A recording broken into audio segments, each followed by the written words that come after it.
Hey everyone, this is Cameron from Renegade Animation on renegadepopculture.com. If you like what we do, please give us a like, a follow, and a rating on Apple Podcasts or wherever you listen to us. We are everywhere. Consider sharing out our episodes, and if you can, consider supporting our Patreon. That way, we can keep doing what we love, and that's talking about the wild world of animation. And now, on with the show. What's going on, everyone? Welcome to another episode of Renegade Animation on the Renegade Pop Culture Podcast Network. My name is Mike. I'll be your host for this evening. Joining me, as always, is the animation guru himself, Cameron. Howdy, howdy. And making his return to the network, we've got Josh Harding. Hey everyone, thank you for having me back on. I mean, I haven't been on an animation featured podcast ever in my life, so this is definitely a first for me, but really appreciate getting asked to come back. Always a pleasure and an honor. Oh, of course, we are so glad to have you here, in part because we are talking about Zack Snyder's new animated series, Twilight of the Gods. But before we get there, we also have a review for the new animated Transformers movie, Transformers 1.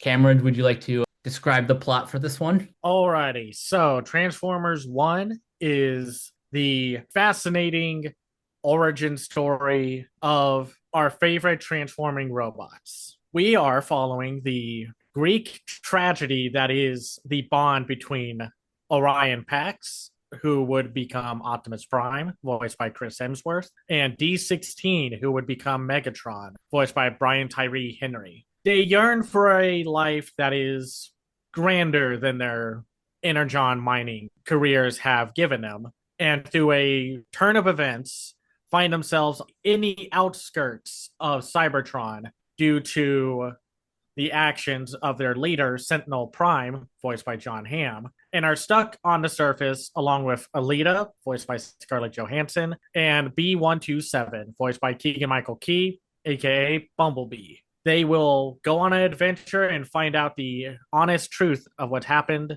to the Allspark of Courage and why the Energon has dried up. So let's get this out of the way first because it's pretty much one of the more unfortunate things about this movie. It had probably one of the worst first impression trailers that you could have for not just an animated movie, but any movie. I don't think I've seen so many people turned off by a movie like via a trailer this year than this one. And this is the same year that we got Garfield and Despicable Me 4. It was fascinating to see the kind of like, well, why? Why does it look like this? Man, this looks cringe or whatever new fangled language people are using to describe stuff these days. And then when finally people were sitting down to watch it, the reception turned like a full 180 and people were like, this is the best Transformers movie we've gotten in decades. What the heck happened there? This is why I constantly preach to my followers that you cannot just judge a movie solely by its marketing. To your point, Cameron, this did have one of the worst trailers probably of the year, but it's another classic example of a movie studio marketing only the kid-friendly aspects of the film and not really understanding what they had in front of them, because what the actual movie turned out to be was something a lot more, well, I don't want to say adult, but it definitely has that Pixar quality, kind of like the Incredibles, where it is more targeted towards everyone, even though it's also kid friendly. Josh, would you agree with that assessment? Actually, I don't recall the trailer for the movie. I don't know if I even ever saw it, to be honest. Jealous. I'm definitely after this podcast, after we finish recording, I'm gonna go back and check it out just to kind of compare with the final version that that ended up seeing with what the first impression everyone got was. But no, I mean, I agree with you, Mike, what you just said. It definitely sounds to me like it was just a case of marketing towards their intended audience. I mean, understandably so, I guess, if I'm working at a studio and, if the purpose of a trailer is just to get people in the door. Although I don't know if it exactly worked, right? It didn't open super well, but maybe we'll talk about that later. What I knew about the movie, I actually remember when the movie was announced, whenever that was, like over a year ago, 2 years ago, maybe. And Something then, like that. yeah, and Chris Hemsworth was announced as voicing Optimus Prime. I mean, the voice cast was pretty stellar. So I figured that the story would be at least interesting. And I didn't really know what to expect. I didn't know if it was like linking to the Michael Bay films, which I mean, the movie kind of had its cake and ate it too in that regard, I think. But yeah, I mean, I'm always down. I mean, I like the Transformers franchise brand, whatever you want to call it, so to speak. And I definitely think, the whole Cybertron thing has been greatly underexplored in the movies to date, in my opinion. So I didn't even know if I was planning on seeing it until you invited me on the podcast. I'm like, oh, I might as well go see it. But I mean, to be fair, there's a friend of mine. His name is Evan. He's very, very harsh on movies. Even, I mean, I think I'm harsh on movies. He's even more harsh than I am, but he saw an early screening of this and he was raving about it. So I'm like, oh, okay, no, I definitely got to check it out. That's what I heard. It's like people got to see early screenings of it and they were like, oh my goodness. What happened here? We were wrong. It's really good. So the comparison to Pixar are fitting because this is directed by Josh Cooley, who directed Toy Story 4. Like, to be clear, even though we just said like the trailer gave off a bad first impression, the first part of this movie does start a little rough. Like, it's very predictable with Optimus and Megatron wanting more than what life is giving them. And I will say the comedy is a little rough at first. It's a little too moderny sounding, if that makes sense, a little too hip. And Bumblebee doesn't have the best jokes at first when you meet him. It is funny that he is so alone down on the level that he was put on. But I think the jokes get better as the movie goes on. I would have to agree with that. Although it is kind of funny how they snuck in a Key and Peele joke when B is introducing Orion and D16 to his friends who are clearly not alive. Yeah, that part was funny. It was very cute. I think my favorite joke was later on when they get ambushed by Starscream and everyone, and Bumblebee's mouth is sewn, well, not sewn shut, but like, iron shut. And Alita's like, wait a minute, why is his mouth shut? And Shockwave, or it was either Shockwave or Soundwave, And they had a were joke saying about like, that too. yeah, they're just like, because he just wouldn't stop talking, even when he was knocked out, especially when he's knocked out. It has like very straightforward dynamics. Like Megatron and Optimus are very like broy, kind of like there's a bromance between them, and maybe some slight gay subtext between them because I mean, come on, man, the way they look at each other sometimes, it's just like, okay. The people who are writing this kind of know that sometimes the way Optimus and Megatron are written to interact with one another is a little like there's a lot of tension in the room. One of you has to kiss the other. I mean, Kind I of won't argue things. against it. Yeah.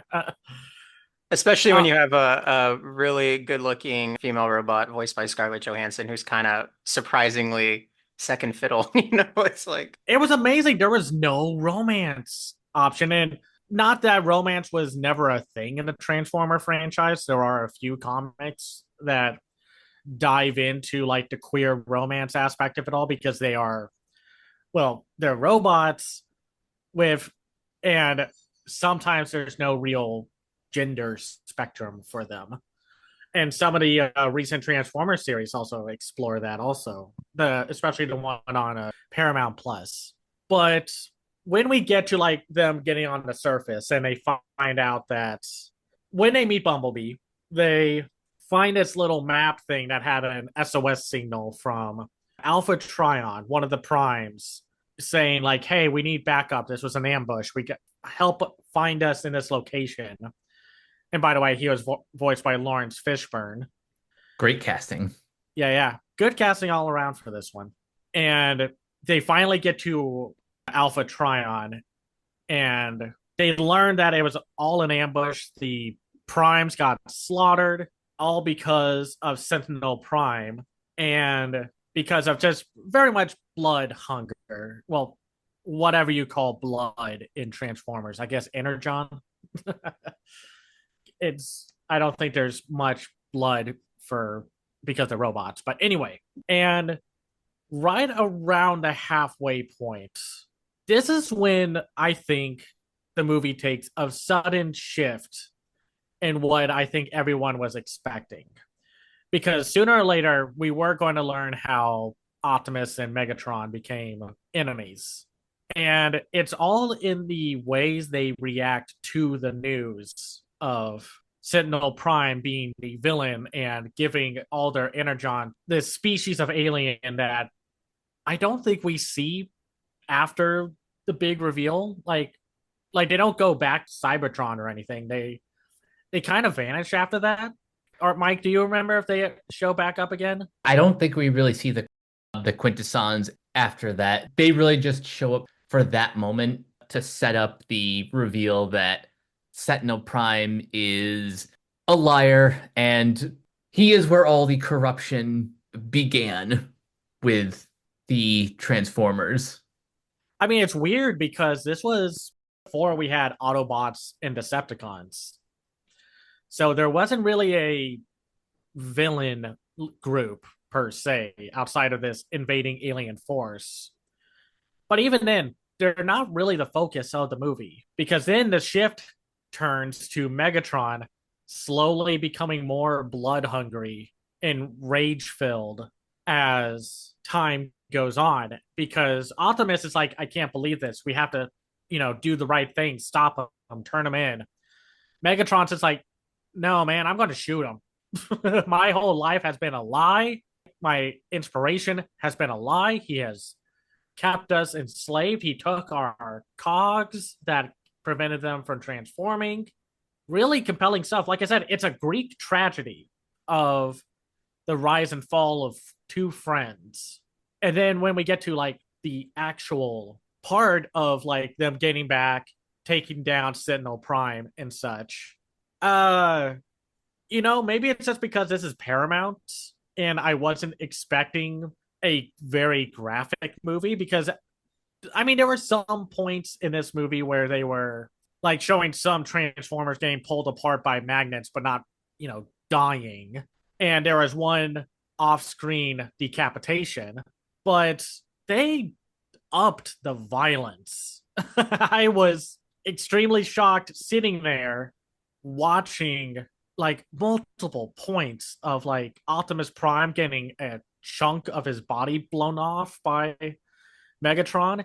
And Megatron, while slightly edited on screen, ripped Sentinel Prime in half. I have to assume that that's a callback to Dark of the Moon when Optimus Prime ripped open Sentinel Prime, ripped him apart, pulled out his spinal cord.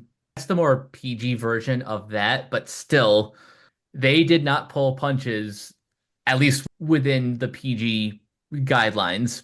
Like, even then, they got away with a lot. If these were like humans, like with the gore that we see in Twilight of the Gods, there would be no way they would get away with half of this stuff. Optimus Prime gets like a chunk of his torso and his arm blown off. And then as he's dangling, ready to fall into the core of Cybertron, Megatron is pulling him up and he's like, no, I'm done saving you. And just drops him. Everyone in my theater was silent. Yep. And I think a few kids started crying because they were like, what the heck are you? Like, this is supposed to be a kid's movie. What's happening here? We barely see this level of like graphic content and animated features, which is in the US, which I guess you could say is very telling with this being so intense as it is. I have to assume that the people making this, A, were big G1 fans because there are a lot of Easter eggs to all the Generation 1 Transformers, and even Scarlett Johansson's character makes a joke like, you don't have the touch or the power. I'm pretty sure they knew what they were doing as far as like what they could get away with in this movie. Yeah, I mean, there's a lot of fan servicey Easter egg parts. Like, of course, being a Transformers fan, I spotted like, well, we knew about Jazz and we knew about RC, but I saw Ironhide, Sideswipe, Wheeljack, Hound, like a lot of the original G1 Autobots.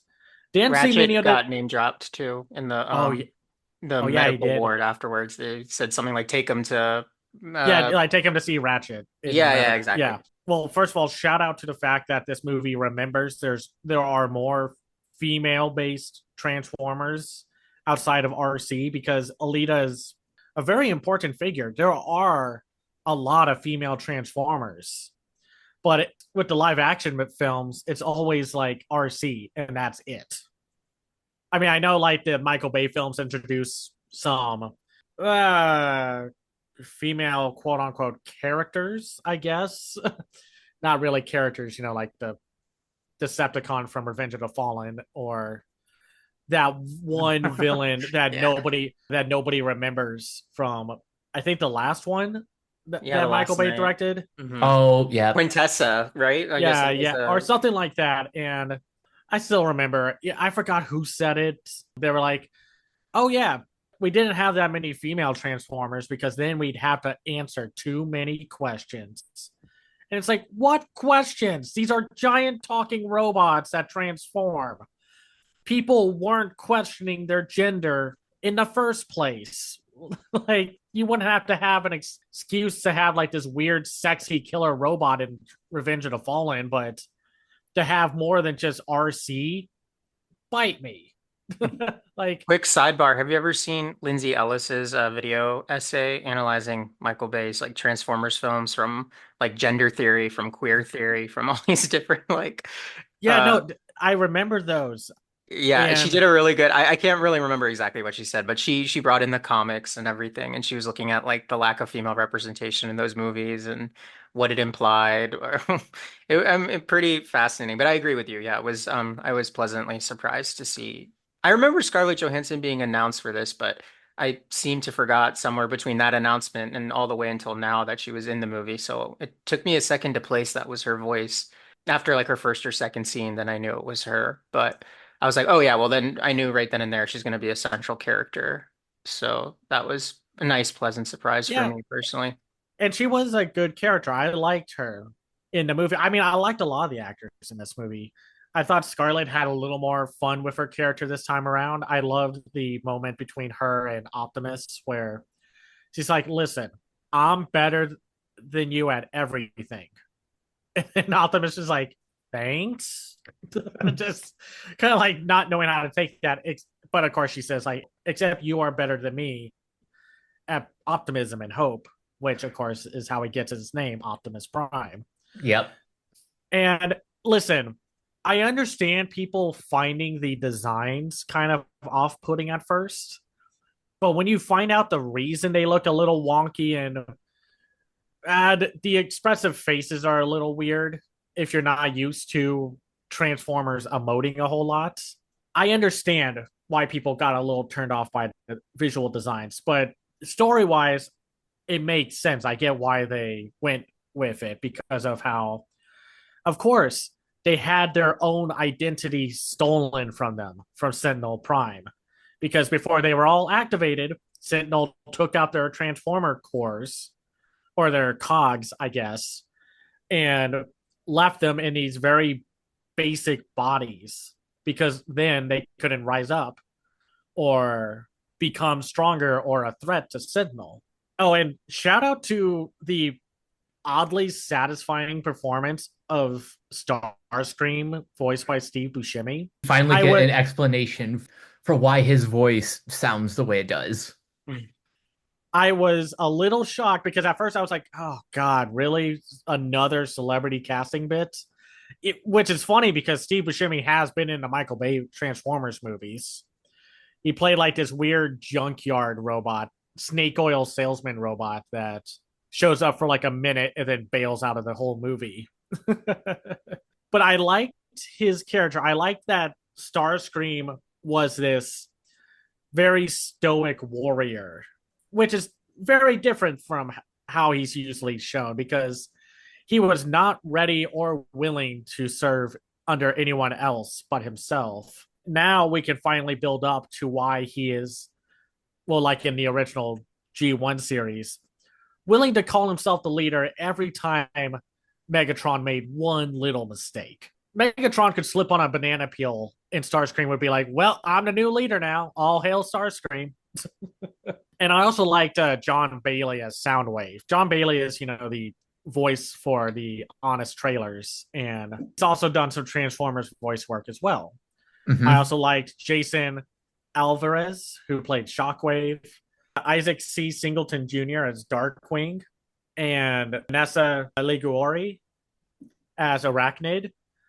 Very interesting to see another female villain in the Transformers canon because, I will say again, that that villain, she kind of gave away the twist beforehand because when she's entering the medical bay, it's like, oh, this guy's not good. It's like this yeah, is his right hand woman. She's so sinister. And I mean, but great design. I don't know if that hails from anything like an animated show or I think that's supposed to be a reference to Beast Wars.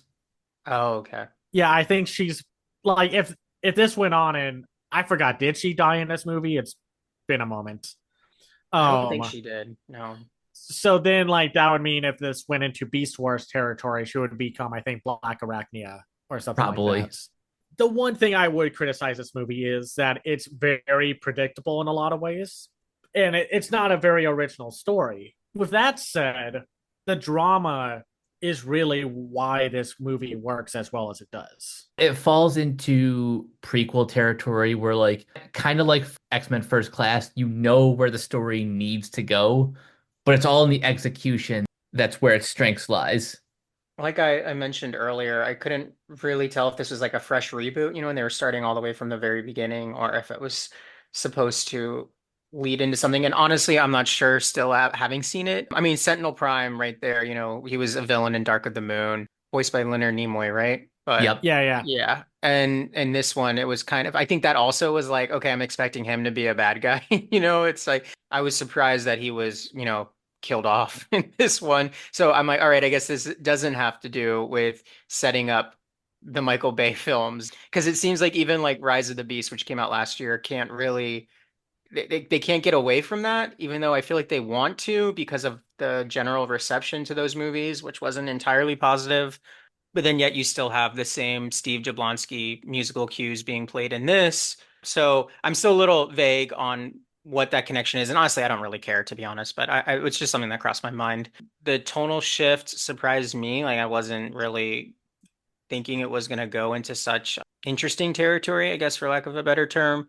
And like what Sentinel represented as this, like, this cowardly betrayer and, turned leader who was keeping everyone down. And then you had all these, like, from the miners' perspective and everything. I think that was an interesting lens to kind of view this uprising through. And then the different way that Optimus reacted and the way that Megatron reacted. I mean, shout out Brian Tyree Henry, who I think like fully committed in that voice booth to the performance of Megatron. He really, you could feel his emotion and his disgust and his need for vengeance. I mean, I thought Megatron was the most interesting character, but my main criticism of the movie, if I were to have one, I mean, I have a few, but I think that Megatron being so interesting. Okay, well, let me word it this way. A lot of the criticism, both in good faith, bad faith, and then just jokingly against the Michael Bay films is that Optimus Prime is like, a bloodthirsty I don't know, like there's that scene in Age of Extinction with the Dinobots where I think the line he says is, if you want your freedom, join me or die or something like that. So it's like we're not really giving them freedom, you're making them join you. So I feel like this movie felt a need to kind of directly counterbalance that. And so I was like really interested in finding that arc of Optimus throughout the movie and trying to see like I'm like, okay, but how are like I feel more attached to Megatron. I feel like I would feel the same in his instance. I would feel that rage and that desire to get retribution some way. I mean, I don't know if killing would be the answer, but I could feel his rage more than Optimus's more, calm, cooled, collected response to that information. So for me, it was just tracking that trajectory and I feel like, oh, okay. Well, what I want to mention is the scene where Optimus has to go down to the mining level and talk to the workers and get them riled up and everything. I'm like, oh, this is great. He's like, he's a political leader. He's trying to get these people who are, working class, who don't know how buried they are under this system of control that Sentinel represents as the government and everything like that. But then the movie still kind of turned him into Michael Bay, Optimus Prime at the end. That I don't know. Once Megatron was like yelling to everyone to burn it all down, I'm like, I don't really know if I'm like tracking what this movie is doing, to be honest. It's getting a little too jumbled for me. And I think that jumbledness was coming out of the need to kind of correct the reception to Optimus in Michael Bay's movies were. Something you said earlier, a lot of these post Michael Bay movies are trying to have their cake and eat it too. Like we all know and we've all made fun of the Michael Bay movies, how they make $1 billion, but the reviews are like in the toilet. For better for worse, these movies have not been as successful since like the last one to make 1 billion was Age of Extinction. But Ugh. like it seemed like the creative team at Hasbro and Paramount are kind of struggling to define what the Transformers, what the property is versus what it isn't. I think this movie does the best job of firmly establishing what they want to do with these characters moving forward. Even if, like you said, Josh, the characterization of Optimus and Megatron kind of conforms back to like how we've always known them to be. And I think that's just indicative of the genre too. Like when you have these based off a comic book or anything like that with super heroic characters at the forefront, there is kind of this inherent need to like, I mean, you've seen it in so many movies. It's like the age-old discussion of like Professor X versus Magneto. I think the movie you mentioned First Class earlier, and I think that was a great comparison that honestly I didn't even think of until you mentioned it, Mike. You have people who are like Team Magneto and Team Professor X, and Professor X is too docile, and Magneto is the one who's more justified in his anger. And I feel like the movie directly waded into that area of discussion without really. I mean, it is a movie that's aimed primarily at kids, and I, commend it for going in this direction. But I think from my more mature perspective, perhaps I just I got a little frustrated by because I was on the movie's wavelength for quite a bit, and then that final act happened, and I was just like, oh, I mean, I feel like this is like every other superhero movie at this Well, point. it's like, yeah, I understand them having to course correct. And honestly, I blame the identity crisis of the Transformers franchise solely on Paramount and Michael Bay because Michael Bay did his Michael Bay nonsense with the Transformers, making them way more hyper violent and brutal than they really are. And then when they were done with his films, they kept trying to. Well, they were very like from the start when they made Bumblebee, which I still think is the best live action Transformers. I Agreed. I don't care for Dark Side of the Moon Favorite is my favorite's actually Age of Extinction. or Age of Extinction. I'm sorry, I don't like those latter It's okay. movies. I'm definitely in the minority where I actually really like Michael Bay, and it's been a long process for me to get here. But like, because I saw Age of Extinction in theaters when it came out. When was that? 2014. Like Yep. my friend, I was in college at the time, so my high school friend, I was back home for the summer. He wanted to go to the movies, and he like dragged me to see Age of Extinction with him. Like literally dragged me. I did not want to see this movie, and I remember sitting there for that movie's like 2 hours and 45 minutes long, and Oh I God, I forgot I about that. I remember sitting there in the theater for almost 3 hours and I was just like, please God, let this be over. Like, and I feel like a lot of that was discourse kind of saying how awful the Michael Bay Transformers movies were. But as I've gotten older and I've learned to like really look at just how kind of fucking crazy Michael Bay is as a filmmaker. And I don't know, like I commend all five of those movies. I could tell you in each one what's worthwhile about it. Like I feel like I was telling this to my friend Same. the other day. It's a register change you have to do to watch them. Like if I can compare Michael Bay to any other filmmaker, I would compare him to like Terrence Malick.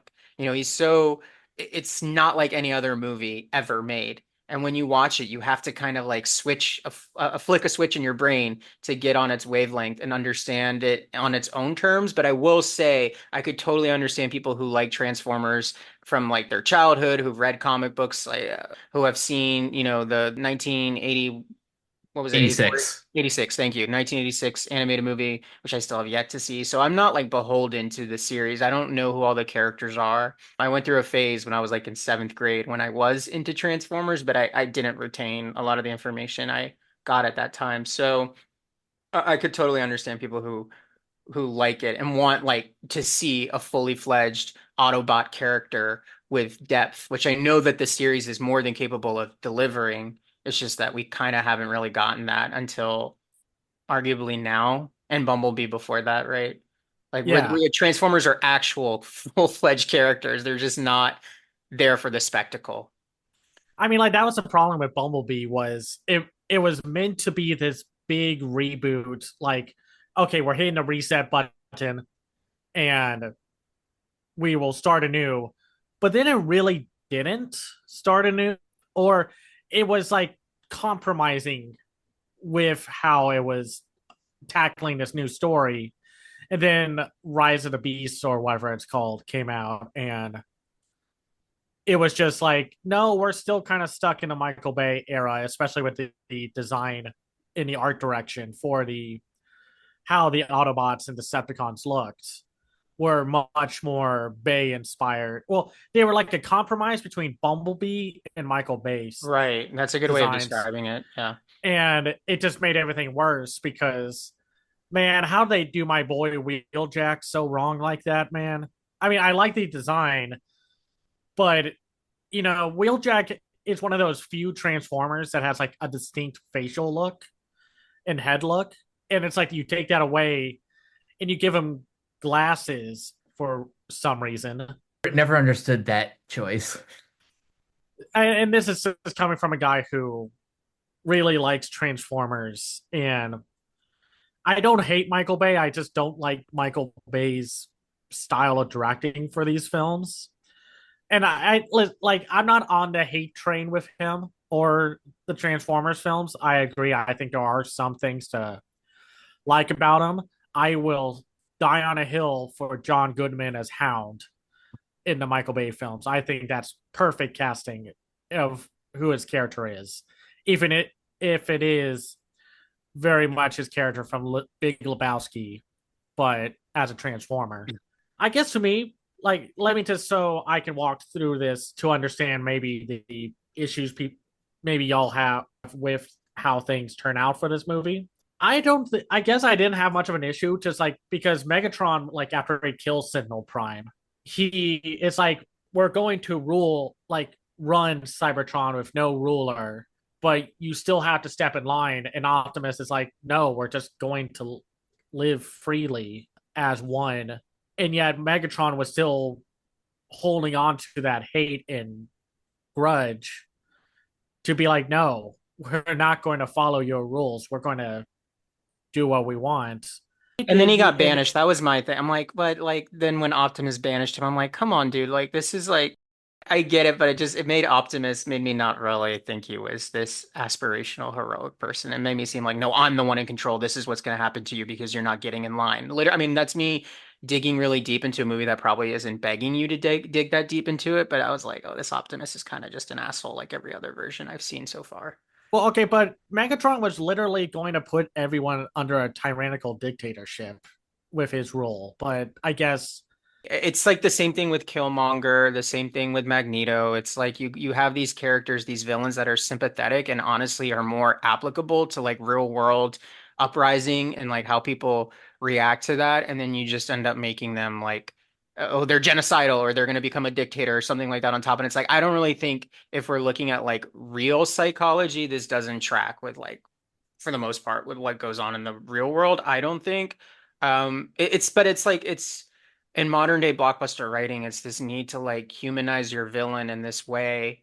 And I think that it must be really hard as a writer to like have to sit there and like, you know what I mean? Like make your villain sympathetic, but up to a point. I don't want to be put in that position personally if I were writing this stuff, but I just feel like this movie kind of it did a lot of the same things that I've seen like X-Men First Class, Black Panther do all these things. And like, people have talked about that in certain No, circles I for understand. years now. No, now that like you explain it, I understand where you're coming from. And yeah, it's that weird compromise of Megatron was technically not in the wrong, but the way he was doing things was the problematic way of looking at it. Even though it's like, yeah, with Wakanda Forever, Namor, like technically he has a point.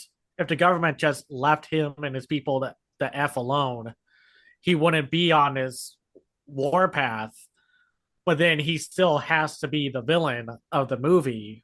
Yeah, I guess that's just kind of a weird place to be put in where Megatron still has to become the bad guy, which is funny because the Paramount Plus series, at least from what I've seen of season one, makes Megatron a good guy. Like there's no Autobot and Decepticons, and the only reason there are Decepticons left is because they're just like, no, we are not falling in line with being good people or like good guys per se. And a lot of that first season had Megatron struggling to like, there was that looming threat that what if he does go back to being a bad guy? I see what you guys are talking about. Now I really want to watch. I really want to check out Transformers Earthspark because I've heard a lot of good things about that new series. It's interesting because now that we're talking about it, Transformers 1 was put into a precarious spot. You needed Megatron to be the Decepticons. Maybe they could have just like left them be good guys for one still. And then in a sequel, because I think this movie's going to do well, I think it's going to have legs more so than other Transformers series. And if that's not the case, I do blame the lackluster quality of the live action films hurting the franchise. It's interesting. I mean, if you're looking at like live action and going into animation for theatrical, at least, it's like a nice comparison is the Spider-Man movies to the Spider-Verse films. Like even across the Spider-Verse, which was highly acclaimed. I think, I mean, if we're looking at like financial, how it did, it still didn't even reach like, maybe did half the amount of like a successful live action Spider-Man film would do. You know what I mean? Like I think it was like 600 million worldwide or something like that. So it's Yeah. always interesting that like animation is just by the fact that it is animation is already at a disadvantage to begin with of like measuring success. Although, I mean, I guess they're less expensive to make than live action films, right? But Yeah, like the budget for this film was only, well, allegedly 75 million. I've heard two wildly different dollar amounts. One says 75 million, the other says 147 million. oh wow. No, like it's a good looking movie. I would wonder where that number came from. Chris Hemsworth and Scarlett Johansson, probably. I don't think it's true, but if it were, God, that might be right, honestly. Yeah, you got two Avengers actors, voicing. yeah, two bigger named actors right now. That would make a lot of sense. Despite the ending, I still very much love this movie. Or Mike, what did you want to say before we wrap up? Overall, despite a few hiccups in its narrative, I overall had a great time with Transformers 1. I think this is the movie that Transformers fans have always wanted to see, whether they know it or not. I hope this movie does well enough to inspire more animated Transformers movies because, and I'm going to make this point again once we talk about Twilight of the Gods, animation just is the ideal medium for like this big epic storytelling. I Yeah, agree. yeah, me too. I still very much enjoyed this movie, despite some narrative hiccups that partially I didn't really think about because I was just like, okay, yeah, this makes sense. Got to have a good starting off point for this. I do like the fact that we had no humans. For once, we had no humans. The robots themselves can be interesting enough without human beings ever needing to be a part of the movie or the franchise. Or that's how I feel because human characters have never been the franchise's strong point, despite having some likable actors from time to time. Yeah, isn't like the IDW comic? I actually was just looking at my bookshelf. I have an IDW Transformers like collection, I haven't even opened it, to be honest. I bought it a few years ago when I was collecting this stuff, and it's phase two. But I believe like what attracted me to those comics was because it was like entirely set on Cybertron, and I there is a lot of mythology that could be dove into and like really explored. And I do think, like I mentioned earlier, like humanizing these robot characters and giving them depth like that's something that's really been taken for granted so far. This movie certainly changed that, and to your point, Cameron, I did appreciate the lack of human characters extremely. It's just funny. It's like they're like, no, we got to have a human character. Who are the audience members going to like invest their time with? And it's like the giant goddamn robots. Oh, it's just so funny what executives think people are going to like. Yeah. That's how we got the ugly Sonic from Paramount because an exec said they're just going to go see this no matter what. This is a good design decision. It will absolutely not make us a laughing stock. I'd recommend it. I'm sorry it's coming out a week before, to be frank, a much superior robot animated movie is coming out. I saw The Wild Robot. We are talking about that next time. It's friggin' fantastic. Yeah, But this I'm one's very really, much looking forward to that. but this one's really good too. Like, I would see both. Make it a double feature or something because both of them offer something way more mature than what most animated films are willing to go the distance for. I mean, like, yes, Pixar will do it, but even then, that's not always a given. We'll have to see how the success of Transformers 1 goes. I hope it does well. But now, let's talk about some Zack Snyder. I think our first time talking about Zack Snyder on this podcast because, well, Zack Snyder doesn't do a lot of animated stuff. He has that what was it called? Like Legend of the Guardians. Guardians, the Owls of Ga'Hoole. Yeah, and then Clunky that's title. pretty much it. And Although he also did, there's that Tales of the Black Freighter short that was a part of Watchmen. oh, right, he did Yeah, do we can that. count that.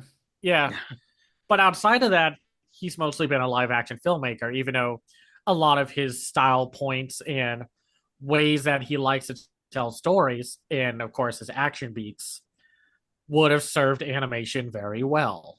Which is funny because there's that video out there of Steven Spielberg saying that every director should try animation, like direct an animated movie. I think that's what he was saying because there's just something about animation that is so unique and distinct from live action filmmaking. Not to say that live action is inferior. That's not what I'm saying.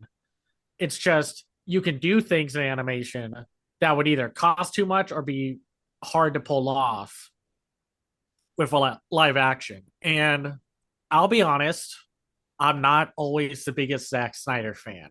Not that that's an uncommon or harrowing take. It's not. I like some of his stuff. There are some things I don't like about his work, but this is one of those works that I think is actually better than a lot of his live action stuff that makes me really think he should just do more animation.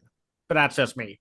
I will piggyback off what you said in terms of him working with animation because I think the team that he's formed with Jay Oliva and Eric Carrasco, these guys found like the perfect rhythm to tell this story. And for a lot of people who complain that Zack Snyder movies are way too long and that he'd be better off in like a long form storytelling medium, well, you kind of get that with this, which is 8 episodes. Snyder directs the first and the last, and then there's other directors in between.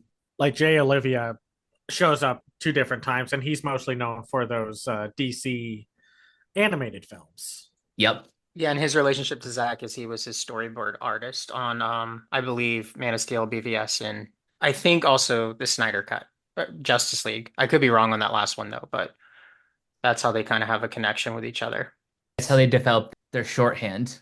So basically, to boil it down, it's another, like, well, I guess to take from another culture, a Greek tragedy style Norse mythology tragedy kind of story. The gods come down, they do something that pisses everyone off, everyone vows vengeance, and it becomes another humans and humanoid deities want to take revenge against the gods for their actions. Specifically for a our lead character, Sigrid, voiced by Sylvia Hoeks, a half human, half Jotun warrior who marries Leif, voiced by Stuart Martin. And as they were getting married, Thor comes down. He's like, yo, I'm Thor. I'm a dick. So I'm going to kill your Jotun clan and then leave. Bye. Zip. And she decides to, like, okay, you know what? I'm not going to take that sitting down. We're going to go after him. Of course, there's a lot more that happens and for Thor's reasoning, but that's the basic gist of it. And I was very intrigued about an adult animated series by Snyder. Not only would he have more run time to work with, I wanted to see how different it would be from a lot of adult animated series because this one's definitely more on the arcane and Vox Machina side of things than the adult animated comedies that we see. It's kind of in that medium of arcane and Scavenger's Reign of adult animation. Snyder name dropped. I haven't seen it, but Scavenger's Reign, he kept name dropping in a bunch of interviews, so I definitely have to Nice. check that out. It's so good, man. That show deserves all the seasons it could have and want. But what did y'all think about this show?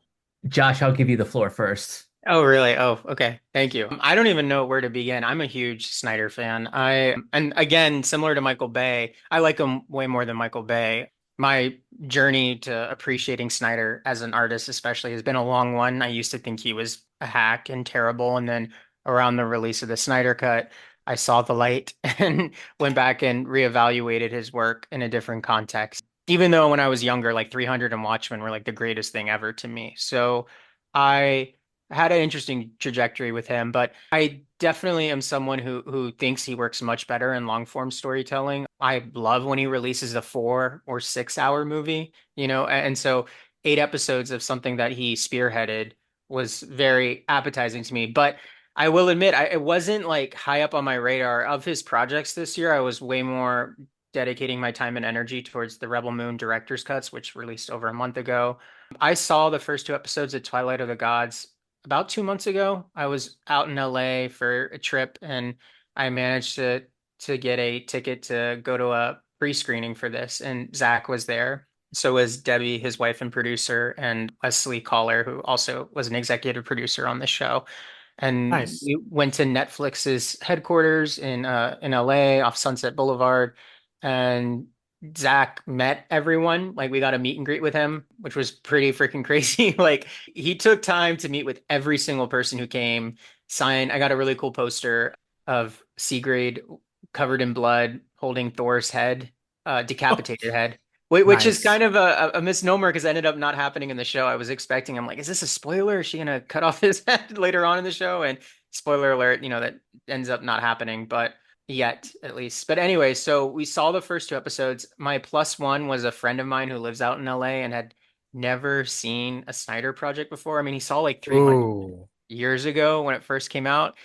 And other than that, he hadn't seen anything. He hadn't seen Man of Steel, Batman vs Superman. I'm like, what? You haven't seen any of these movies? And my friend is more of a gamer. He's not really into movies and TV, unfortunately. But he told Zach this when he met him. He's like, this is kind of technically the first project of yours I'm seeing. And when Zach introduced the episodes, he called out my friend in front of the whole audience. It was like, there's a guy here who has never seen anything I've done before.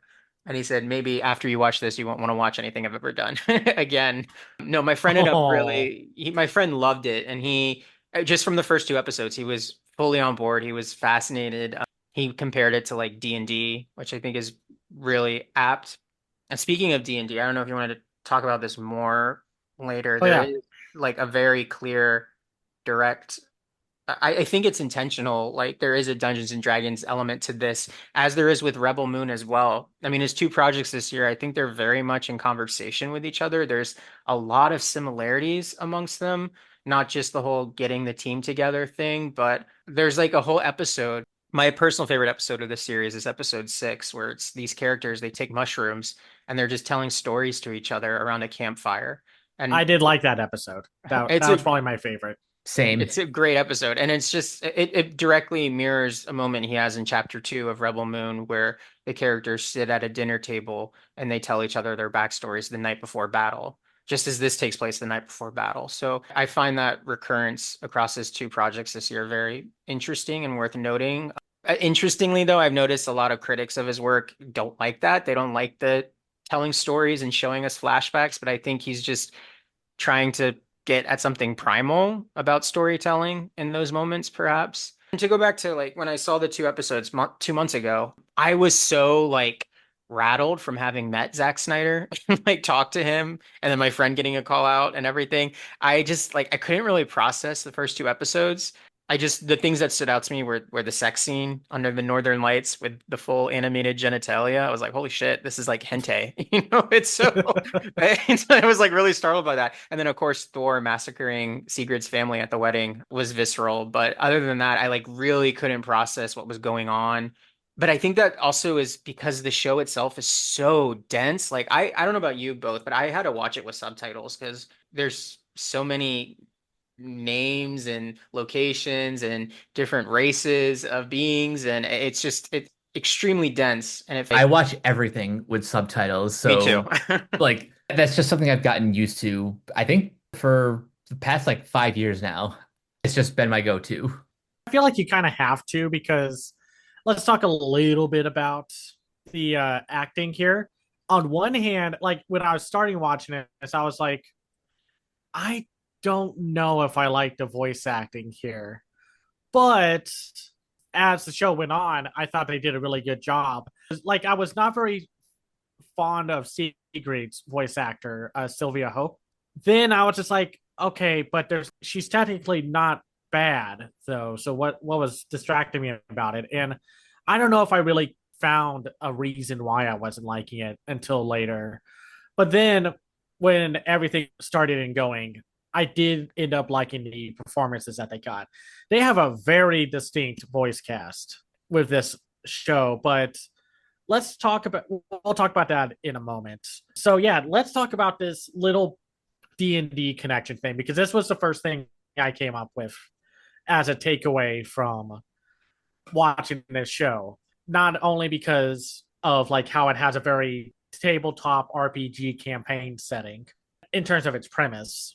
We have like our two fighters, Sigrid and Leaf. We have our bard slash roguish individual with Egil, voiced by Rahul Kohli. And then there's Hervor, the woman with the white hair, not Seed Well, Kona, but yeah, the one with but the two son or three sons, I think it was. yeah, Yep. the one with the three sons that tragically died. She's voiced by Brigitte Hort Sorensen, and she's like the barbarian, like fight another fighter barbarian like character. Seed Kona is essentially the warlock spellcaster of the party. I mean, when she was talking about her backstory, it's like, yo, she's a warlock, man. Because if you haven't played D&D, the warlock spellcaster class is where you gain a patron, like some kind of deity that you follow and get, special powers and such. And then we had our druid shapeshifter, Ulfir, voiced by Peter Stormare. I didn't know that was Peter until I looked it up. Same. Same. Same, yeah. I saw it twice, and I keep the voice cast is so stacked that I keep forgetting who's in this. Someone had to remind me today that Jessica Henwick has a role in this. I was like, oh right, I completely forgot. Wait, which one was she? She's I don't know the exact name, the goddess of defeat. Oh, It's yeah, the vampire looking woman. Sandra Diga. That's yeah, yeah, the one. Sandra Diga. Yeah, who Thor is smitten by.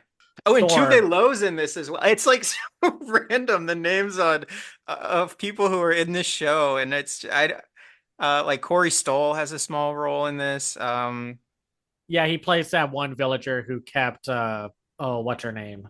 Where is Zira. she? Oh, he was Yeah. the father. Okay, yeah, I didn't know who he was. And then we have like Pilu Ozbek, who I think he was in Game of Thrones. He was like He the was, yes. and then and Anvari was speaking of Game of Thrones, was voiced by Christopher Hivju, who played the leader of the Wildlings, who was very much enthralled with the tall woman. Oh that yes, which is kind of funny because they kind of is it? do that with in this one too with her like Hervor. So it's just like, oh, that's kind of weird, like casting and all that stuff. The only way to make it more surreal is if they brought back that Game of Thrones actress for this show. She would fit right in. Honestly, like I think this is mostly like Swedish or Norwegian actors. And Sylvia Hooks is Or Danish, so yeah, yeah, Scandinavian region for sure. Upper Europe, if I recall. And then there's like Thea Sophie Loch Ness as Thera. Loki probably had my favorite performance of the bunch from Patterson Joseph. And then, of course, we also had like Odin, voiced by John Noble, Hel, voiced by Jamie Chung, Peter Franzen. Yeah, a lot of actors I don't think I fully recognize from here. Though I think I would if I was like given a little more time to look up everyone. It is funny that Corey Stoll, that guy just shows up everywhere. Speaking of the Rebel Moon connection, another like newer addition to Zack Snyder's troupe of actors, Laurie Cohen too. Who is that? I'm trying to. Lauren was Inga. Okay, so Corey Stoll's wife in the show, I think it Yep, was. Okay. Yeah, yeah. Yeah, and Stuart Martin was in Rebel Moon as well, who voices Leif in this. He was Den in Rebel Moon. So, that's right. yeah. Yeah. And of course, Jamie Chung was in Sucker Punch. So there's a lot of, reuniting with a lot of people he's worked with before. Really not a bad cast. It's probably one of its strongest features. Sylvia Hooks, I think, I know you, Cameron, were not, took a while to get on her wavelength, but I thought she was phenomenal. And I really, really liked her performance the most, I would say, out of everyone. Although I also really like my favorite character is the Seed Kona, because especially on a rewatch, I think she's badass. Like she uses entrails to, use her magic. That's how she channels her magic. I'm like, oh, this is sick.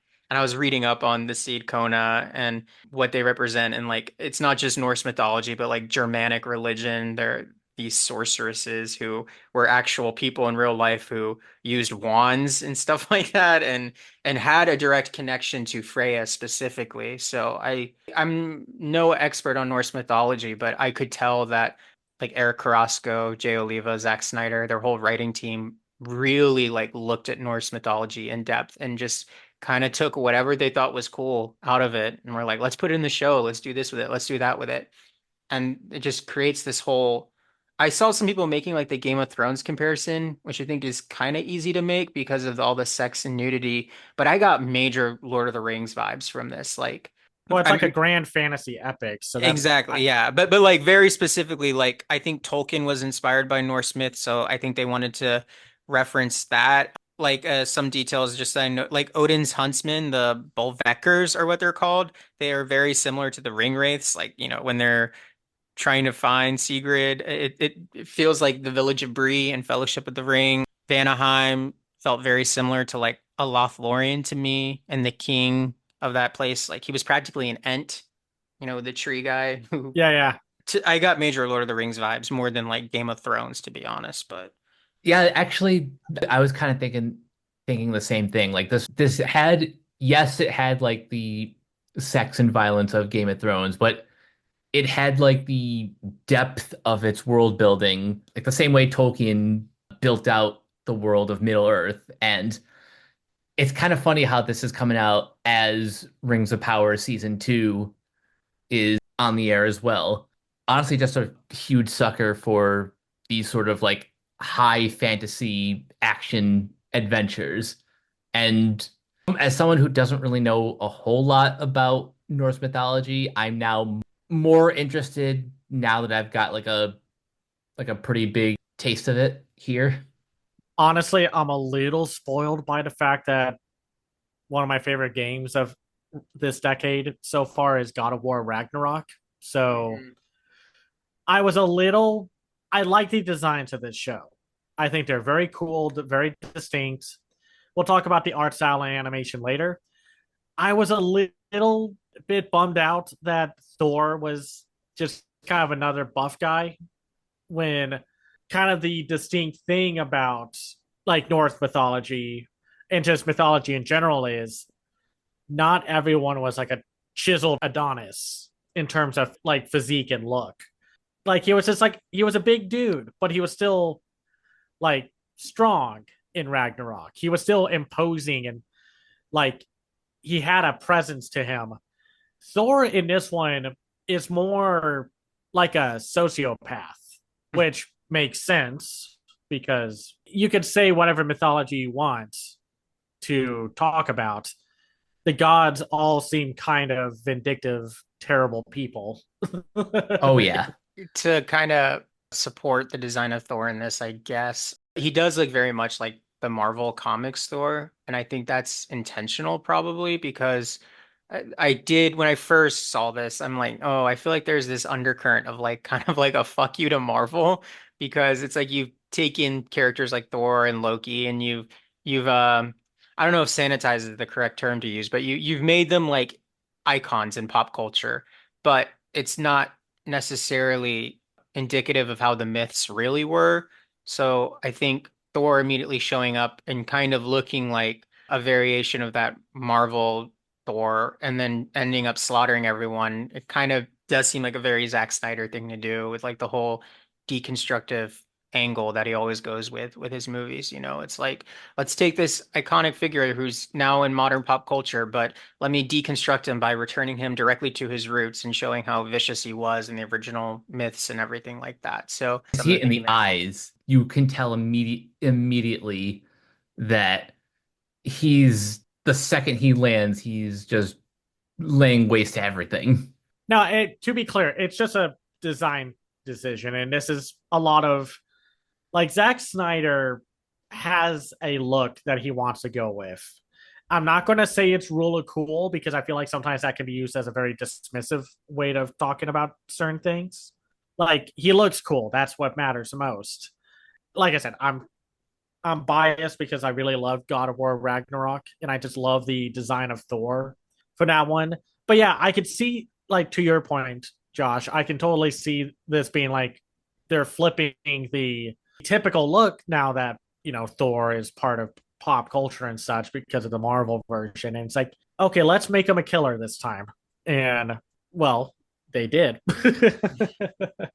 And I like that they made Loki like they also built Loki up around more of the adoption, not blood brothers of Thor.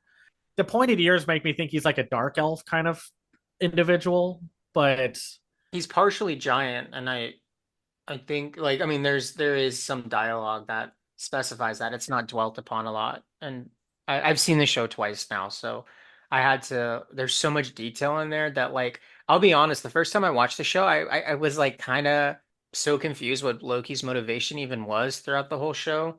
And then my second viewing, I realized I'm like, oh, it's because of a prophecy that, you know, two of his kids are gonna die in the forthcoming Ragnarok at Thor's hand. So he wants Sigrid. He's using her as a pawn to kill Thor first so he can spare his children. So there is like an emotional reason for why he's doing what he's doing.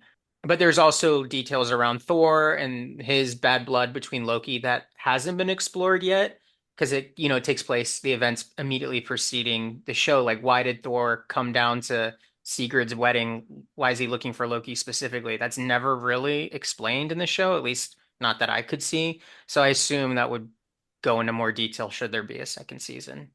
okay, speaking of Loki's siblings, is the what's her name? Jormungandr Hmm. like one of his siblings? That's his daughter. The and she's the The one, serpent, yeah, the one that Thor's whacked against the stone and and tossed then him got over the. head from on the beach. Yeah.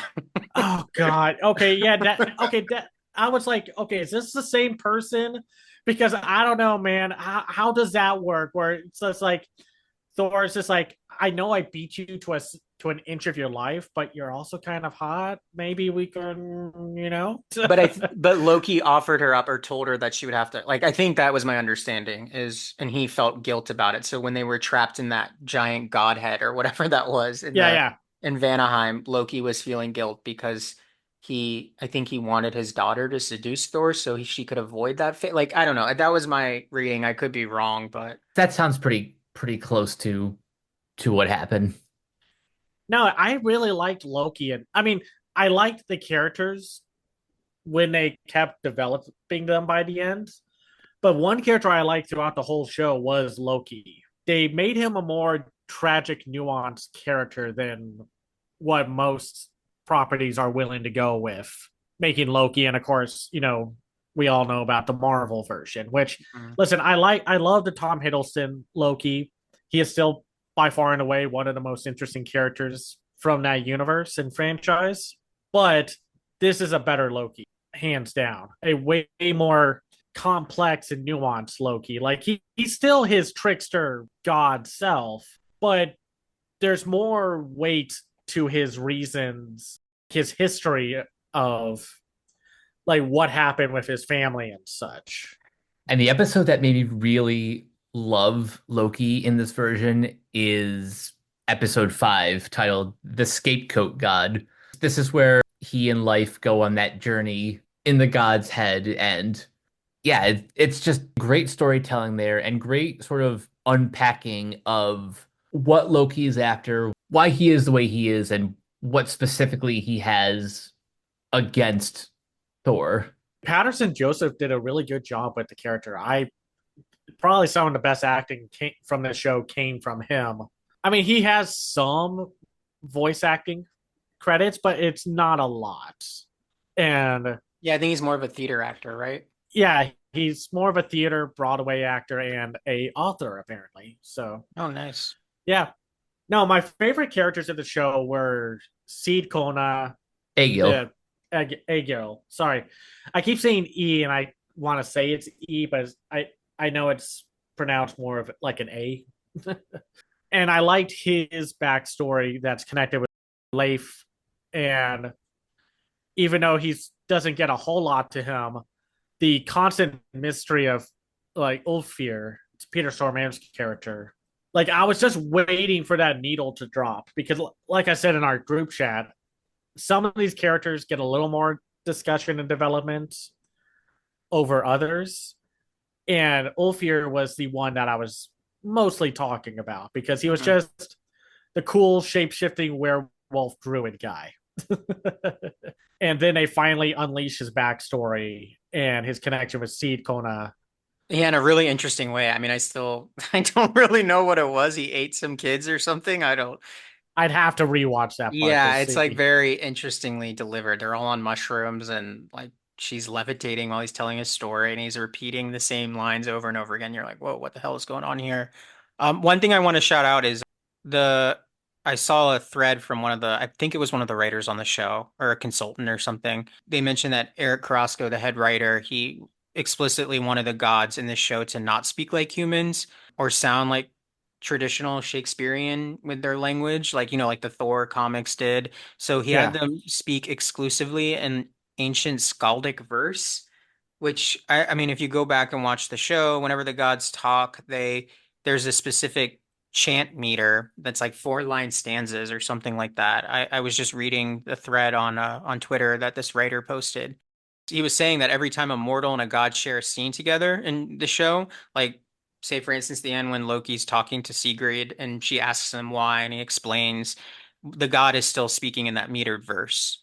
So it's really interesting to go back and rewatch it and kind of see and notice that, maybe that is lending to some sort of off-putting quality in those moments. Oh, that makes sense. Yeah, no, I very much picked up on the way characters talk in this show. I think that's what threw me. Honestly, I think that's what threw me off more at first. It wasn't the acting; it was the way characters talked.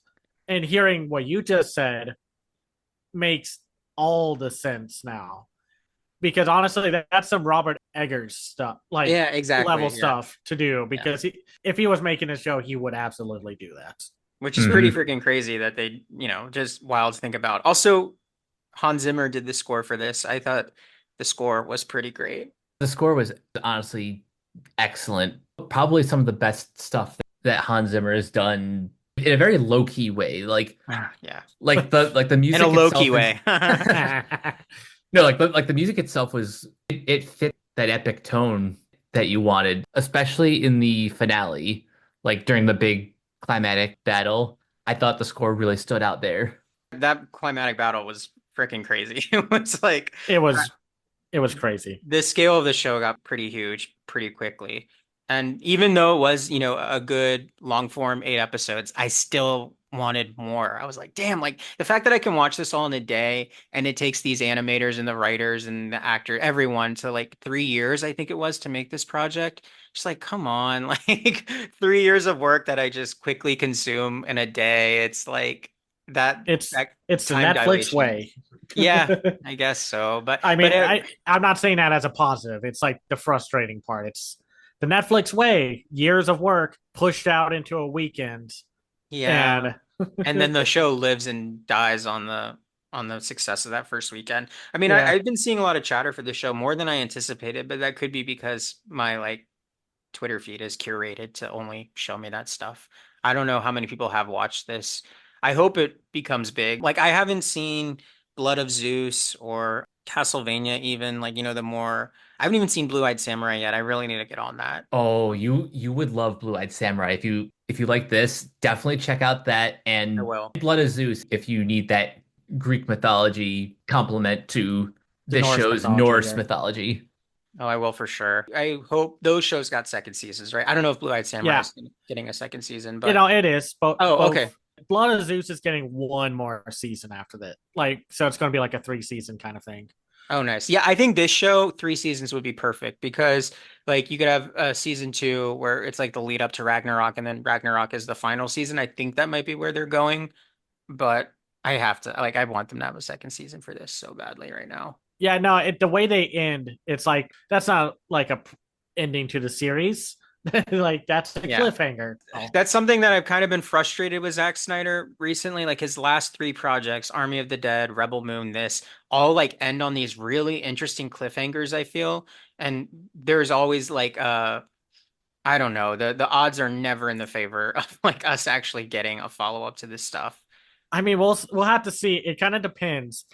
If Netflix is really on board with having Zack Snyder on like their side, they're going to have to drop the money, even though sometimes they're like, yeah, we're going to fully stand behind this one creative. Oh, wait a minute. That's how much he costs? No, no, no, no, no, no. We don't know him. Get him out of here. Get him out of here. Kick him out. Yeah, and like the number of views and clicks comparable to that cost. I mean, at least he's not like J.J. Abrams who got millions of dollars and made nothing for HBO or WB, whoever it was. God, I remember that. And his deal just got renewed, which is fucking even crazier. I don't know. There's some creative accounting going on there that it explains that. But I was thinking at least Zack Snyder in like what the 3 years he's been with Netflix so far, he's released like multiple movies, multiple versions of multiple movies, animated series. He was working on an Army of the Dead animated show, which I don't think we'll ever see. I really Yeah, hope. I'm Like he I'm keeps I'm really saying bummed about that one. he keeps saying that it's happening, but it's like it's a little too late for anyone to Yeah, actually care. Like I if they wish. wanted to make an Army of the Dead anime series, they needed that out like a year or two ago. They would have, like, I believe all the cast recording is done. It's just, and like the animatics are done, but the Twilight of the Gods and Army of the Dead Las Vegas were set up at the same animation studio. And then the studio went under something, the contract got terminated, something happened. And so they found Xylem, which is based out of France, to do Twilight of the Gods. And they just went full steam ahead with this project. And then put Las Vegas on a back burner until they could find another animation studio. But I think Netflix has kept that locked up and hasn't officially greenlit it. If they did, they totally would have done it, but I think it's just Netflix right now. Yeah, it's Netflix being Netflix. Who knows what's going on with them? Yeah. So, in general, this is very much a like tragic revenge story of Sigrid, wanting to get revenge against Thor for the killing of her family.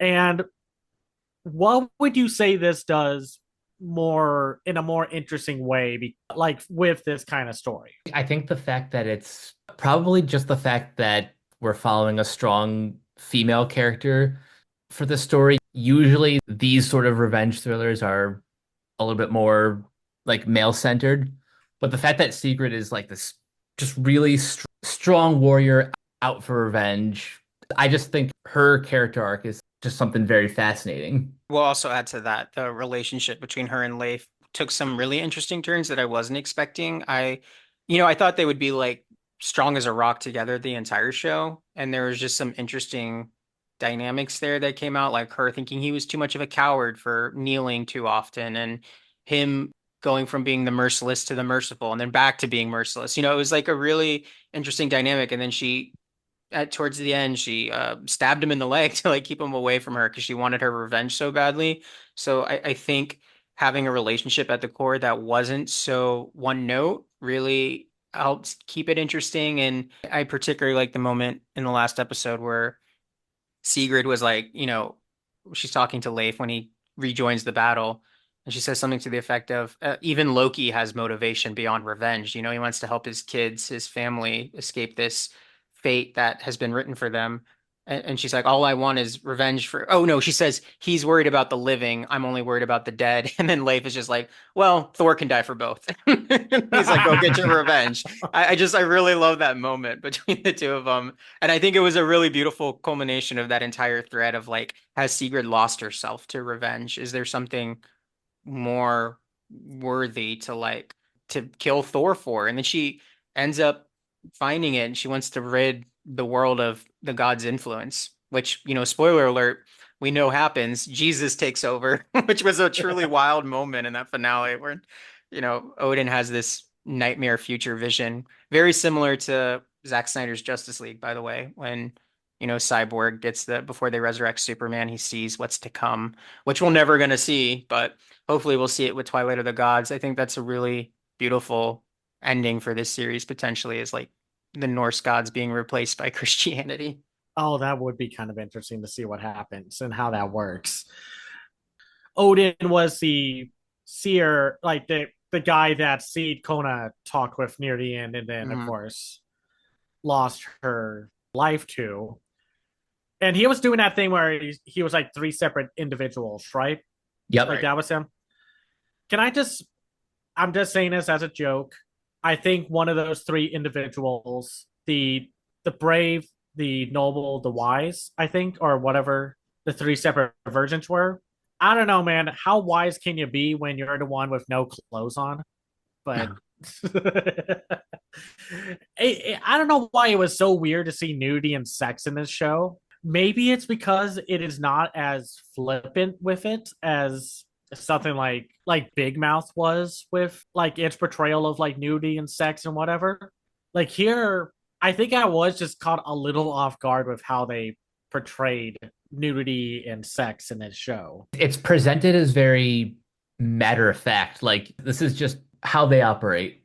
It was very interesting because US animation in general US media in general have such a stigma towards sex, and yet everyone else in the world is like, it's a natural thing. Why are y'all being so weird about it? Seeing like romance, people being nude in this, it was just like and a bisexual threesome too. Oh gosh, yeah. I'll never forget that image. It happened twice. Oh yeah, you're right. You're right. Yeah. And the episode 6, yeah, that was a beautiful moment though. That was it was. And I will say this show has really interesting relationship dynamics that are not just, the one-to-one hetero pairing and everything. This show also has a lot of characters, and I think in rewatching it, I'm like, every character does have like an arc or a moment or something that like makes them distinct. But what they do with some of the characters is pretty fascinating. Like I forget, is her name Ira? She has a really interesting trajectory in the show. Yeah, for like a late coming party member, like for our main characters, I thought she was a very distinct character to have. I also liked Baldir, voiced by Yeah. Hakeem K. Kazim.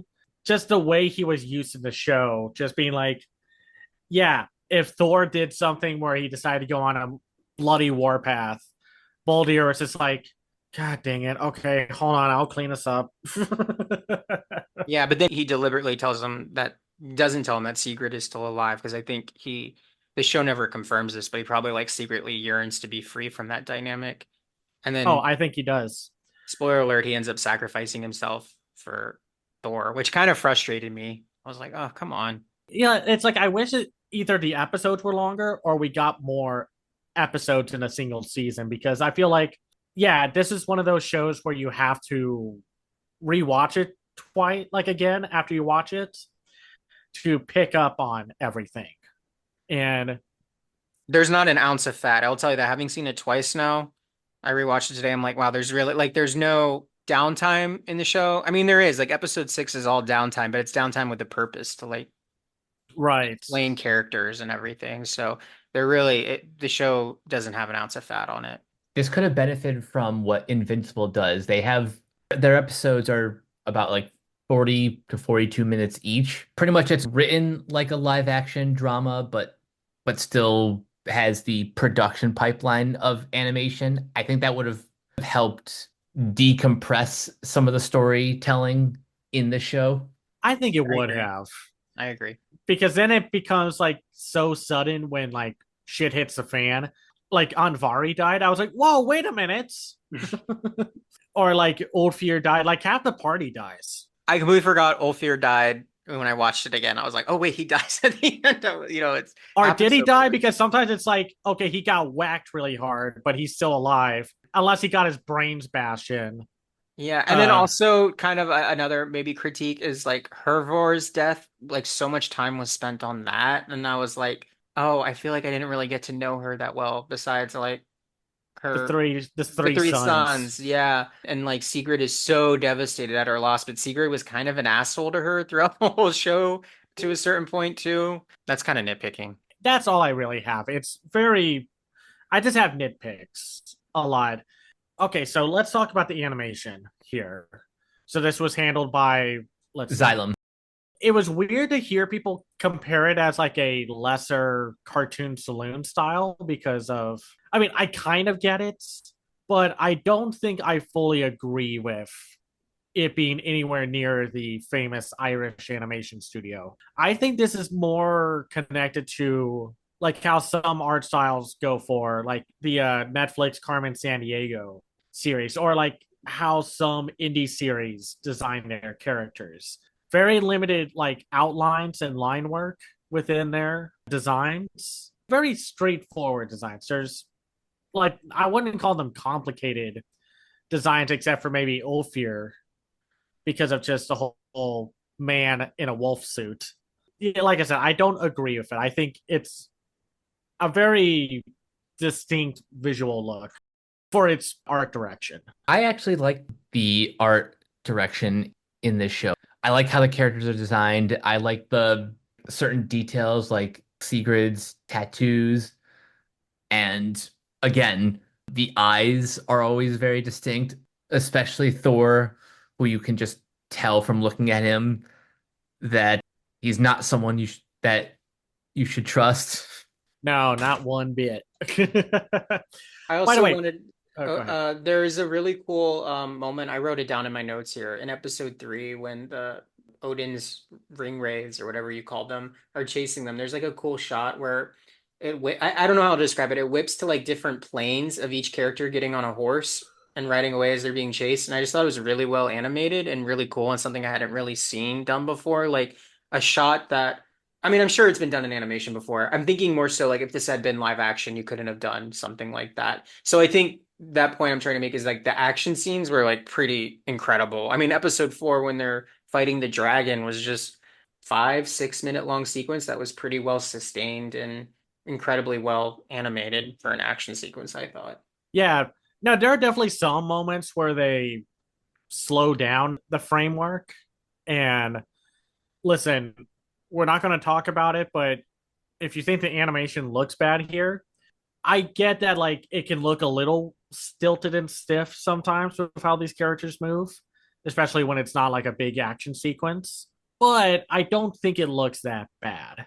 I appreciate. I think at one point there was discussions about it being like 3D animation, but I love the hand-drawn quality and I love that it feels hand-drawn. It's not like over-designed or anything. It's well designed, and I think every character and the location work. Like, I mean, if you look on Twitter, you can see like people have already posted screen grabs of various shots and moments, and a lot of it is like kind of, to use live action terminology, like establishing shots, and it just looks very painterly and like almost kind of a 1959 Sleeping Beauty way. The environmental shots are probably my favorite parts of the art direction for this show. I think the environments look amazing. Very painterly like in their designs.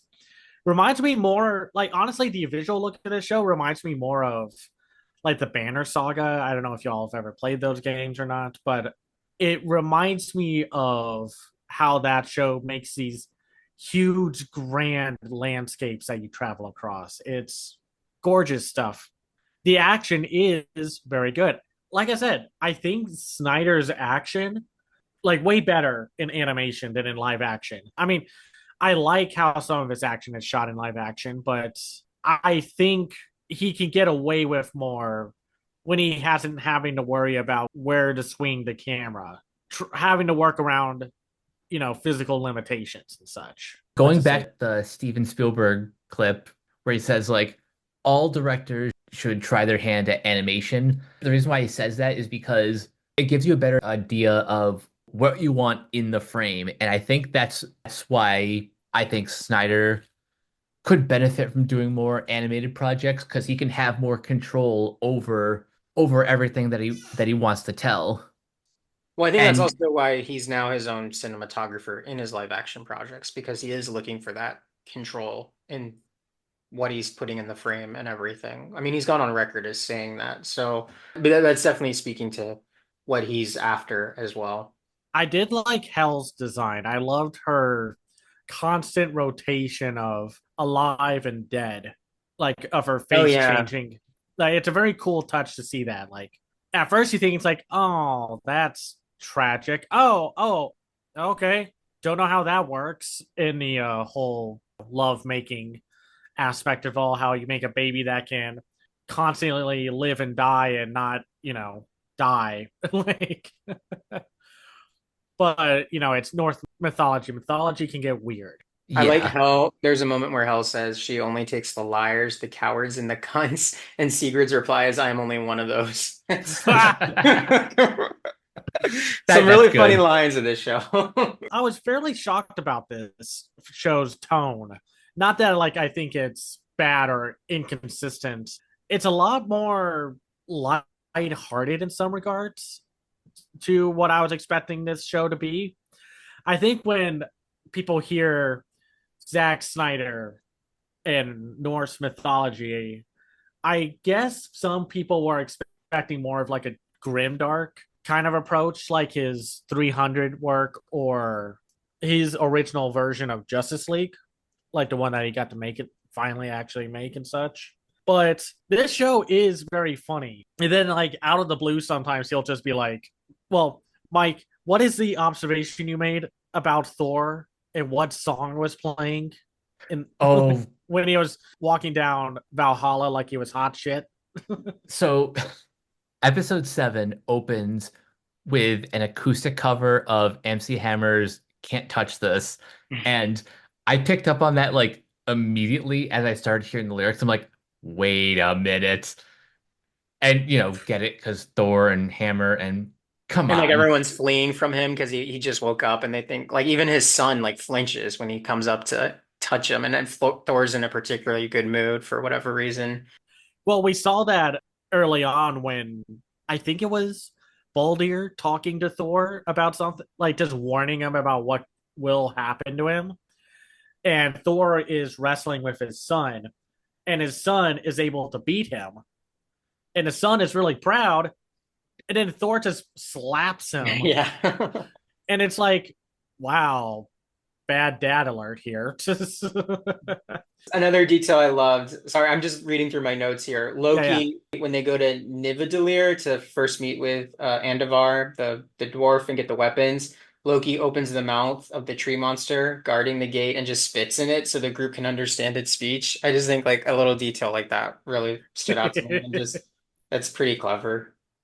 Well, and then of course the whole drug sequence between Hervor and Andvari. Yeah, with the Uh, dancing reindeer. yeah, with the dancing reindeer, and they're just like, whoa, and just dancing around with glowy hands. It found a way to balance both witty dialogue and the more serious moments. Yeah, it's very sincere, and I think that's the term that I would use to describe like Zack Snyder's work and what I personally love about it so much. He's not bringing any bathos into it. That's a term that Mike taught me.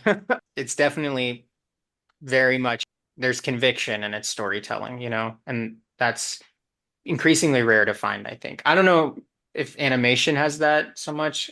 And a lot of our mainstream live action stuff, it's like very insincere. In animation, you will find a lot more sincerity, and specifically in terms of adult animation, unless it's like an adult animated comedy that's like has a direct line to, say, Family Guy or South Park, you'll find more shows with sincerity, shows like Blue Eye Samurai, Scavenger's Reign. Or Um, Carolyn at the End of the World. yeah, Like that's another one. Like I highly recommend that. That was like I'm the writing all these most down. like that was the most slept on show from last year, and I hate that nobody watched it. I feel like this is a very cohesive artistic experience with like Snyder, and to me, sometimes that's not always a given with him. But also it does depend on the project at hand and such. So, and maybe it is because you have to work these out more before you actually get the work going in animation. Like you can't just be like, okay, we'll just redo that shot and like reshoot it and whatever. With animation, it's like if you want this to come out on time, if you want us to do the best job that we can, you have to nail it down first. And then we can work on how to animate, how to shoot these sequences and such. animation more so than live action is very much a measure twice, cut once storytelling medium.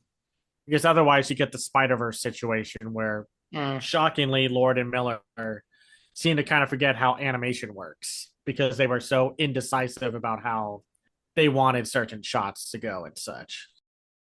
Are there any other aspects y'all want to talk about with this one? Because I found it a pretty good action revenge thriller, even if I think it could have used a little more time to expand upon some of its story and its character arcs. Which I know there was like recently a video, I think from I forgot what the Drew Gooden, I think that's what his name is. He just literally put out an episode talking about how it feels like media is just kind of wasting your time these days just to pad out stuff. This is one of those moments where I was like, this show needed a little more time to help flesh things out. I didn't need a ton of fat or filler, just enough to where I understand all the characters more. I can get behind that as a criticism that this show could have benefited from a little bit of decompression in the story because it is so dense. There are so many characters that unless you have like the subtitles on, it's kind of hard to keep track of everyone and their backstories and their motivations. But just speaking on the whole, I would go as far as to say that this is probably the best thing that Zack Snyder has been involved with in this decade. As much as I enjoyed the director's cuts of Rebel Moon chapters 1 and 2, and for a while I had them both in my top 10 for the year. Maybe it is because I have a bias towards animation, but I really do think Snyder, Jay Oliva, and Eric Carrasco put their best foot forward with this first batch of episodes. I would agree with both of you. I like the Rebel Moon director's cuts a lot. I mean, they're my favorite movies of the year so far, honestly. But like, I'm a huge Snyder fan. Like, I think Snyder as an artist is like, to me personally, everything I want to see an artist do. I think all of his projects are great on their own terms, honestly. And I love what he represents, and I always will. But this in particular, well, I guess what I will say about Twilight of the Gods, and I mentioned this elsewhere on Twitter. I think I tweeted something to this effect.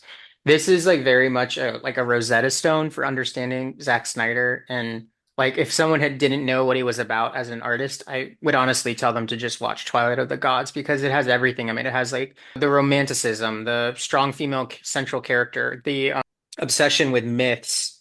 I mean, I think nothing, if you want to boil Zack Snyder and his entire artistic ethos down into one word, I would say like mythology is pretty much what he's all about and everything he does. So for me, this is like an essential work of his for sure.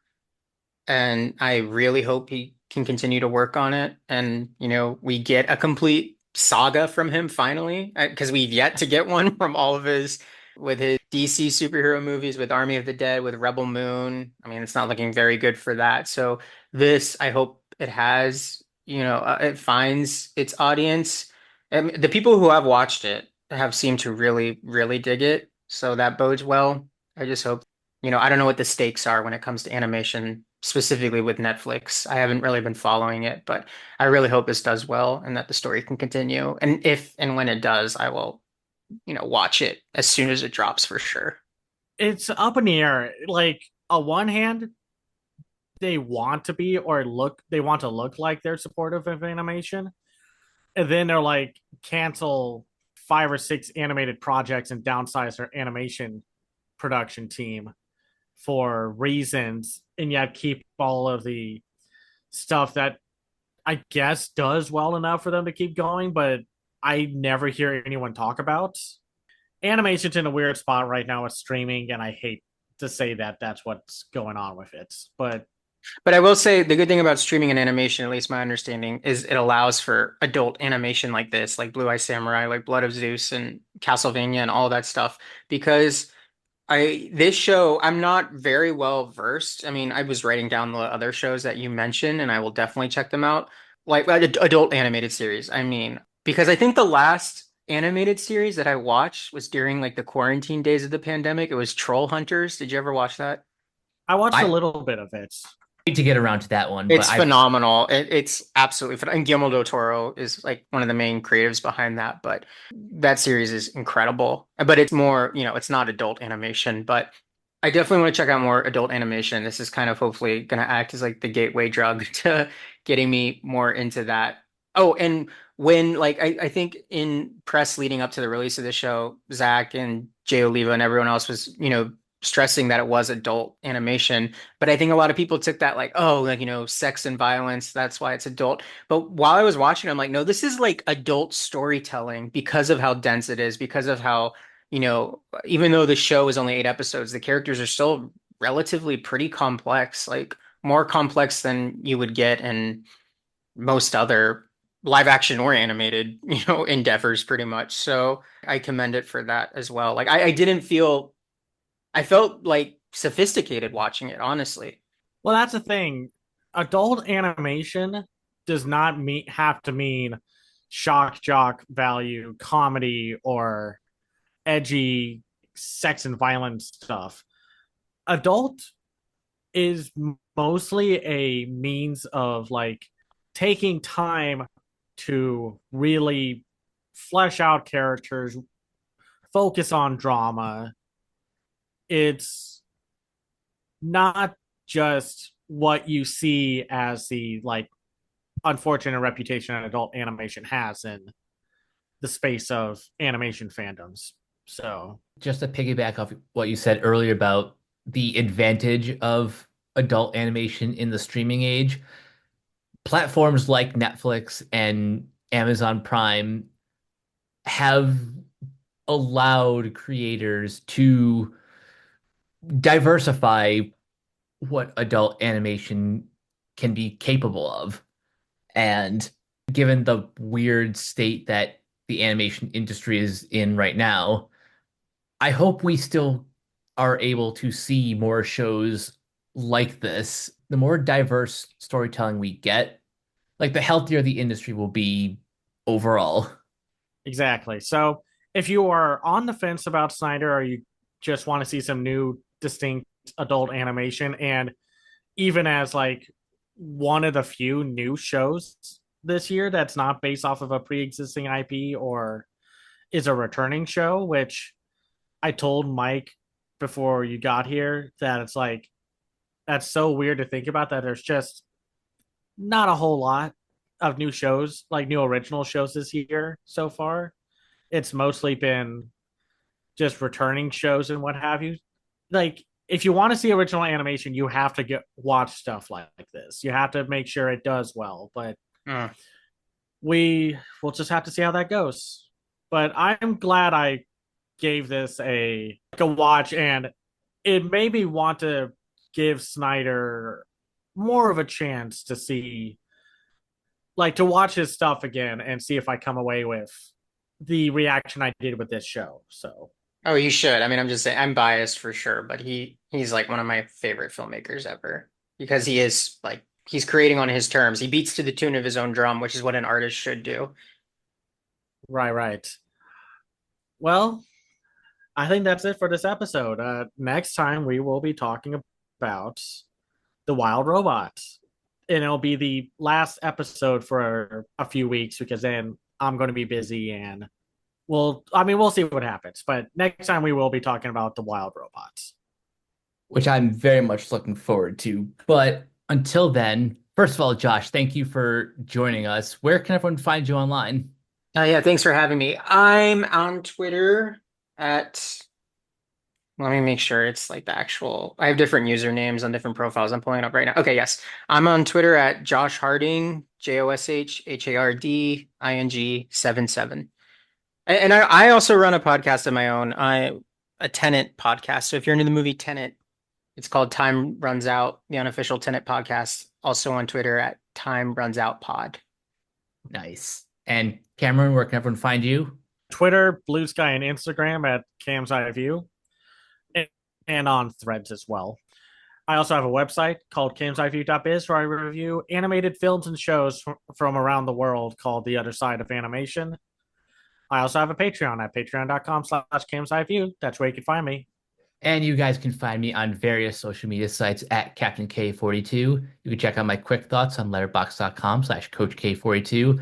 And you can follow Renegade Pop Culture on Facebook and that place at Ren Pop Culture. You can also find us on YouTube, on Podchaser. Consider supporting our Patreon at patreon.com/Renegade Pop Culture.